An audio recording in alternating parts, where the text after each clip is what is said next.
많은 사람들은 자신이 살아가는 방식에 대해 깊게 생각하지 않고 이 일상적인 패턴을 따라가며 살아갑니다. 그들은 대부분 어린 시절부터 뇌에 새겨진 행동 패턴에 의해 지배됩니다. 이 패턴들은 자아를 정의하는 기준이 되어 우리가 일상적으로 경험하는 감정이나 반응, 그리고 중요한 순간의 결정을 형성합니다. 그런데 우리가 자주 느끼는 불편한 감정들은 단순한 불안이나 불편함이 아닙니다. 그것들은 사실 변화의 신호입니다. 마치 몸속에 내장된 알람처럼 우리의 신경계는 우리가 변화의 시점에 있다는 것을 알려주고 있습니다. 그렇다면 변화의 시점은 언제 올까요? 대부분의 사람들은 불확실한 상황을 마주하면 이를 해결하려고 애쓰거나 빨리 벗어나려 합니다. 하지만 우리가 지금 느끼는 불확실함은 사실 변화의 기회를 나타내는 신호입니다. 이 시점에서 우리는 과거의 패턴을 벗어나 새로운 길을 선택할 수 있는 기회를 얻습니다.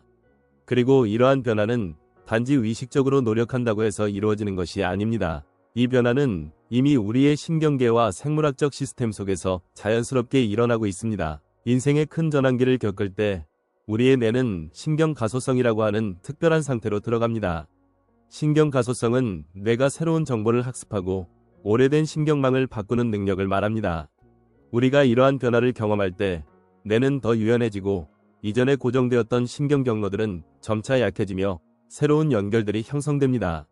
이 과정에서 우리의 뇌는 마치 도시의 오래된 도로를 폐쇄하고 더 효율적이고 새로운 도로를 만드는 것처럼 새로운 반응 경로를 구축하기 시작합니다.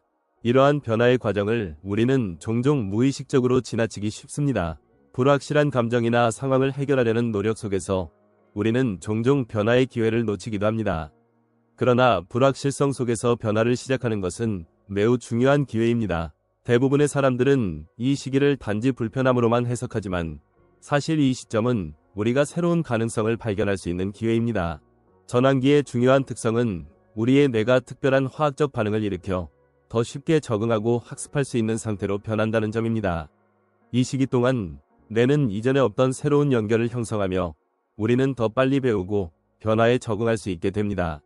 그리고 이 변화는 단지 정신적인 유연성뿐만 아니라 우리의 신경계와 몸의 상태를 바꾸는 생물학적인 변화를 일으킵니다. 이 상태에서 우리는 새로운 기술이나 반응을 쉽게 학습할 수 있습니다. 마치 아이들이 빠르게 새로운 기술을 습득하는 방식과 유사합니다. 아이들의 뇌는 끊임없이 변화에 열려 있어 새로운 환경에 빠르게 적응하고 배우는 능력이 뛰어납니다. 성인의 뇌도 마찬가지로 전환기를 겪을 때 이러한 신경 가소성 상태를 경험하며 이는 새로운 패턴을 형성하는 데 매우 중요한 역할을 합니다. 그렇다면 우리가 이 시기를 어떻게 활용할 수 있을까요? 가장 중요한 것은 이 순간을 피하지 말고 오히려 그 불편함을 기회로 삼는 것입니다.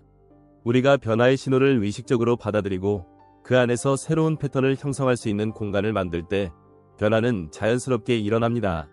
그리고 이 변화는 단지 우리의 생각을 바꾸는 것에 그치지 않습니다. 우리의 뇌와 몸은 실제로 변화하고 새로운 방식으로 반응을 하게 됩니다. 변화를 시작하는 데 있어 중요한 점은 우리가 과거의 패턴에서 벗어나기 위한 간극을 만들어내는 것입니다. 우리가 자동적으로 반응하는 패턴을 멈추고 그 사이에 잠시 멈추어 서서 새로운 반응을 선택할 때 우리의 신경계는 이를 새로운 경로로 재구성합니다. 처음에는 낯설고 불편할 수 있지만 이 과정에서 우리는 점차 새로운 반응을 자연스럽게 선택할 수 있게 됩니다. 이러한 변화는 단순히 긍정적인 사고나 생각만으로 이루어지지 않습니다. 우리의 신경 경로와 몸에 저장된 감정적인 습관까지 변화를 이끌어내야 합니다. 이 과정에서 중요한 것은 일관성을 유지하는 것입니다. 때로는 극적인 변화보다는 작은 변화를 반복적으로 실천하는 것이 더 지속적인 변화를 만들어냅니다. 기존의 패턴이 다시 나타날 때 우리는 그때마다 새로운 반응을 보이며 점차 새로운 패턴이 자연스럽게 자리 잡게 됩니다. 이 과정에서 중요한 점은 우리의 뇌와 몸이 실제로 변화의 준비를 이미 하고 있다는 것입니다. 우리가 불안하거나 불만족스러운 감정을 느낄 때 이는 단지 우리 신경계가 변화를 준비하고 있다는 신호입니다. 우리 몸과 뇌는 이미 변화를 위한 최적의 조건을 갖추고 있습니다. 이 시점에서 우리는 과거의 패턴을 떨쳐내고 새로운 패턴을 형성할 수 있는 기회를 맞이한 것입니다. 하지만 많은 사람들이 이 변화를 거부하고 기존의 안전하고 익숙한 패턴으로 돌아가려 합니다. 이는 생존 본능에서 비롯된 자연스러운 반응일 수 있지만 결국 우리는 이 패턴에 갇히게 되고 변화의 기회를 놓치게 됩니다. 우리의 신경계는 생존을 위해 과거의 패턴을 반복하게 만들지만 진정한 성장은 그 패턴을 넘어서 새로운 반응을 선택하는 데에서 일어납니다. 이제 중요한 점은 이 변화를 의식적으로 선택하고 그 과정을 거스를 수 있는 방법을 이해하는 것입니다.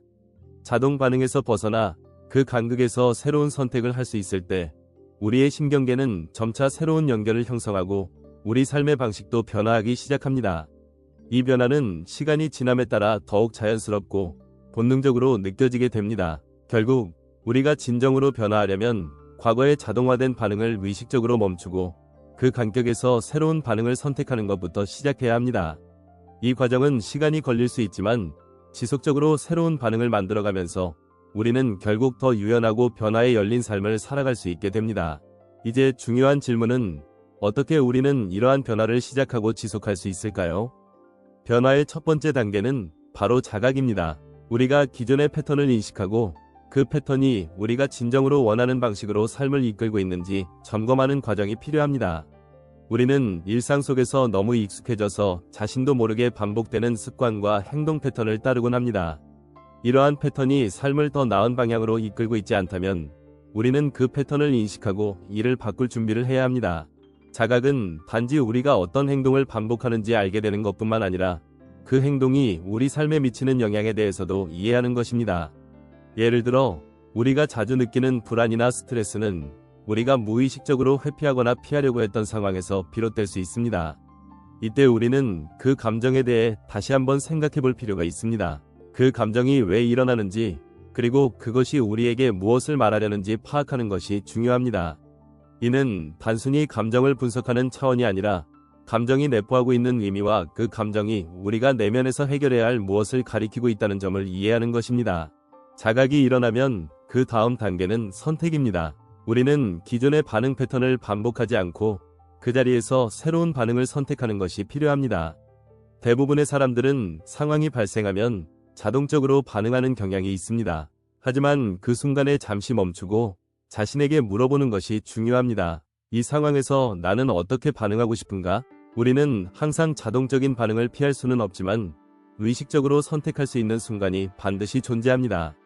이 순간을 활용하여 새로운 선택을 하고 기존의 패턴을 벗어나는 작은 변화들을 시작할 수 있습니다.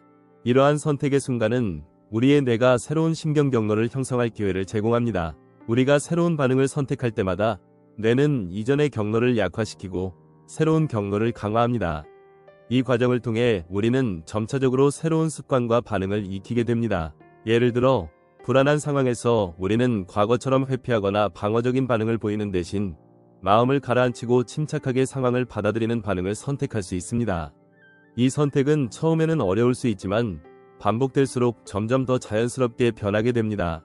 변화는 한 번이 큰 결단으로 이루어지는 것이 아니라 작은 선택들이 모여서 만들어지는 것입니다.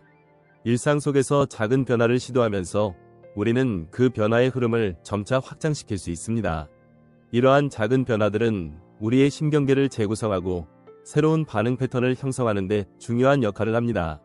즉, 우리가 매일매일 조금씩 다른 선택을 하고 그 선택이 결국엔 우리의 삶을 바꾸는 힘이 됩니다. 또한 변화는 단순히 외적인 행동의 변화에 그치지 않습니다. 우리의 감정, 생각, 태도까지 모두 변화의 대상이 됩니다. 우리가 새로운 선택을 할 때마다 우리의 뇌는 그 새로운 반응에 맞는 신경망을 형성하고 이를 통해 우리의 생각과 감정도 바뀌게 됩니다. 예를 들어 우리가 과거의 불안 반응을 새로운 침착함으로 대체할 때 불안은 점차 감소하고 대신 침착함이 우리 내면에 자리 잡게 됩니다. 이것은 시간이 지남에 따라 우리의 자동 반응으로 자리 잡게 되며 새로운 감정의 상태로 삶을 살아갈 수 있게 됩니다. 하지만 변화의 과정에서 중요한 점은 인내입니다. 변화는 한 번에 이루어지지 않으며 시간이 걸리고 노력도 필요합니다. 우리는 새로운 선택을 하려고 할 때마다 기존의 패턴이 다시 떠오를 수 있습니다. 이러한 상황에서 중요한 것은 그 패턴을 다시 선택하지 않겠다는 결심과 의지를 지속적으로 유지하는 것입니다. 변화는 지속적인 반복을 통해 이루어지며 우리는 작은 승리들을 쌓아가면서 결국 큰 변화를 만들어갈 수 있습니다. 이 과정에서 가장 중요한 요소는 자기 자신에 대한 믿음입니다. 우리는 모두 내면에 변화할 수 있는 잠재력을 가지고 있습니다. 우리가 진정으로 변화를 원하는 순간 우리의 뇌와 신경계는 이미 그 가능성을 향해 나아가고 있습니다. 변화는 외부의 자극이나 누군가의 지시가 아니라 우리의 내면에서 시작됩니다. 우리가 변화할 수 있다는 믿음과 그 변화를 이루려는 의지가 있다면 어떤 도전도 극복할 수 있습니다. 변화는 우리의 삶에서 불가피한 부분입니다. 우리는 항상 외부 환경에 의해 영향을 받으며 그에 따라 우리의 생각과 감정, 행동도 변하게 됩니다. 그러나 진정한 변화는 우리가 외부 환경에 반응하는 방식이 아니라 우리가 내면에서 주도적으로 선택할 때 일어납니다. 변화는 우리 내면의 의식적인 선택과 반복적인 노력이 결합될 때 실제로 우리 삶을 변화시키는 큰 힘이 될 수 있습니다. 결국 변화를 두려워하지 않고 그 과정에서 우리는 자신의 가능성을 최대한 발휘할 수 있습니다. 변화의 순간마다 우리는 과거의 패턴을 벗어나 새로운 선택을 하며 그 선택들이 점차 우리를 원하는 방향으로 이끌어갑니다. 우리의 뇌와 몸은 이미 그 변화를 준비하고 있으며 우리가 변화할 준비만 되어 있다면 언제든지 새로운 길을 갈 수 있습니다. 변화의 핵심은 무언가를 바꾸려고 하는 것에 그치지 않고 다시 시작하는 것입니다. 우리가 살아가면서 경험하는 수많은 사건과 감정, 생각은 모두 우리가 가진 신경망의 결과입니다. 우리의 뇌는 경험을 기반으로 네트워크를 형성하고 그 네트워크를 따라 우리는 반복적인 행동과 반응을 하게 됩니다. 그 말은 우리가 일상에서 겪는 모든 일이 결국은 우리가 어떻게 생각하고 어떤 방식으로 세상을 바라보는지에 따라 달라진다는 것을 의미합니다. 따라서 변화의 진정한 힘은 바로 우리가 어떻게 생각하고 무엇을 믿는지에 있습니다. 자신이 놓인 상황에 대해 우리가 어떤 관점을 선택하느냐가 그 상황을 어떻게 받아들이고 그에 따른 행동을 어떻게 할지 결정합니다. 예를 들어 우리가 도전적인 상황을 마주했을 때 그 상황을 위협으로 보고 두려워할 수도 있지만 반대로 그 상황을 성장의 기회로 보고 학습의 일환으로 받아들일 수도 있습니다. 이 작은 선택 하나가 우리의 삶을 크게 변화시킬 수 있는 원동력이 됩니다. 변화가 지속되기 위해서는 우리가 지속적으로 그 변화를 실천할 수 있는 환경을 만들어가야 합니다. 변화의 과정은 혼자서만 이루어지지 않습니다. 우리 주변의 사람들과의 관계, 우리가 놓여있는 환경 또한 중요한 역할을 합니다. 우리가 자신을 변화시키고자 할 때 그 변화가 타인에게도 긍정적인 영향을 미치도록 할 수 있습니다. 예를 들어 새로운 반응을 선택하는 과정에서 누군가가 우리의 변화를 지지해준다면 우리는 그 변화를 지속할 수 있는 더 큰 동기와 에너지를 얻을 수 있습니다. 주변 사람들의 지지와 응원은 우리가 변화의 길을 걷는 데 큰 도움이 됩니다. 하지만 이런 외부적인 도움만으로는 변화가 지속될 수 없습니다. 결국 변화는 우리가 스스로 내린 결단과 의지에서 비롯됩니다. 우리는 늘 새로운 선택을 할 수 있습니다. 우리가 만약 과거의 방식을 계속 반복한다면 결국 같은 결과를 마주하게 될 것입니다.